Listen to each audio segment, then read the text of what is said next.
This guy looks both creepy and adorable at the same fucking time.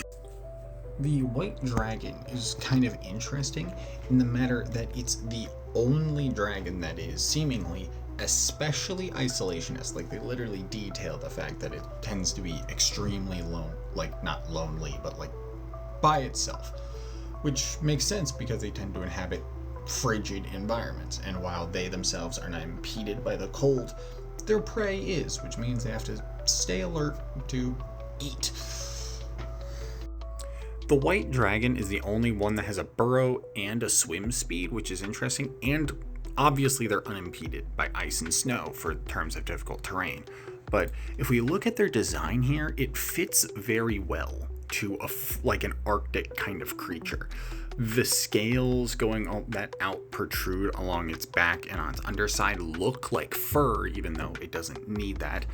And I just love that skull shape they have, where like the part of the scales that pop out from its chin kind of make it look like it's bearded in a way, which is very fascinating in appearance to me. The white dragon is interesting to me as well in the factor that it doesn't have innate spellcasting. All of the other chromatic dragons have spellcasting once they hit adult, but the white dragon doesn't, which is fascinating, but also fits because it seems like WotC was trying to flavor the white dragon in more of the raw animal direction, while all the other ones have these big motivations. Animals are so specially influenced by having a frigid environment in which they grow up in. A lot of predators are so focused on eating to their next meal or hibernating when they do have enough food that a white dragon would likely do the same. And it seems all of their social interaction would be the extortion of food and treasures out of people.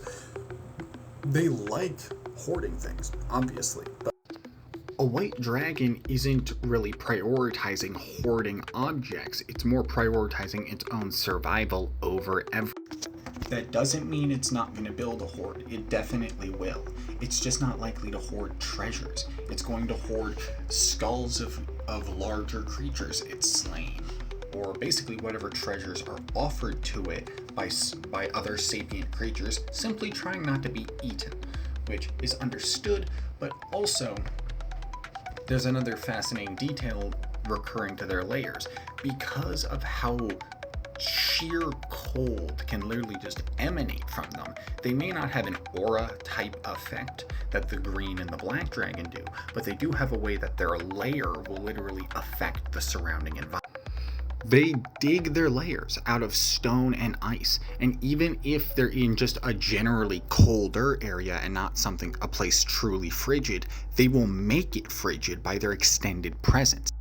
Now, I've never run Icewind Dale, but I've been told that it's pretty much entirely focused around a white dragon.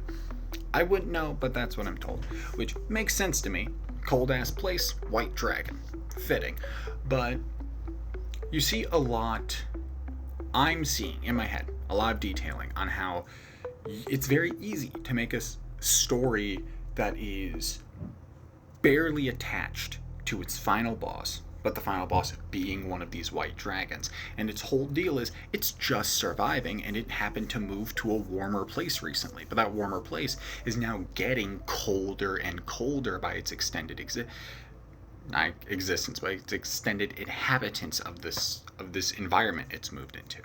And you could have a very simple story like that with the white dragon, and that is something I very much appreciate. With how deep and complex the other three that I've covered so far have been, even to my surprise a little bit, I've been reading more into dragons making these videos, and it's been helping me expand my own viewpoint on dragons as I've been making these videos.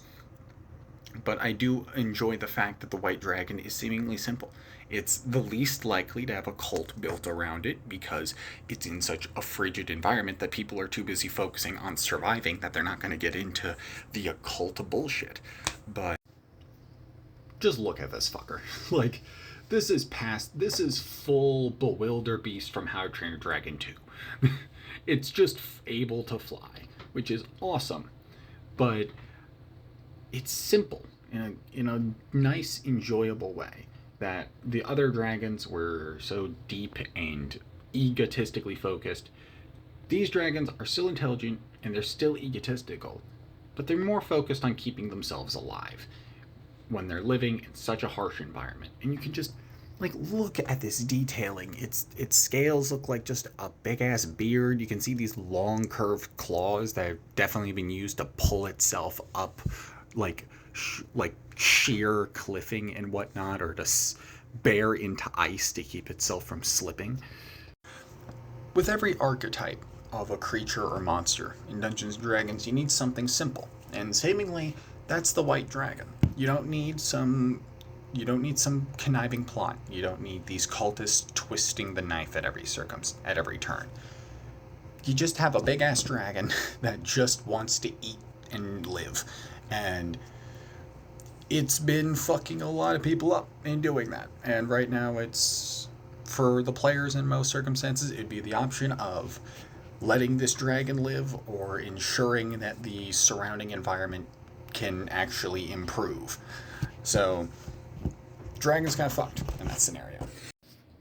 And I'm going to point out again, if any of you are interested in playing at my tables, or yeah, just playing at my table mostly, go check out the Start Playing link in my bio. I'm running games literally as much as I can manage, so come join. I definitely need the money. Come join.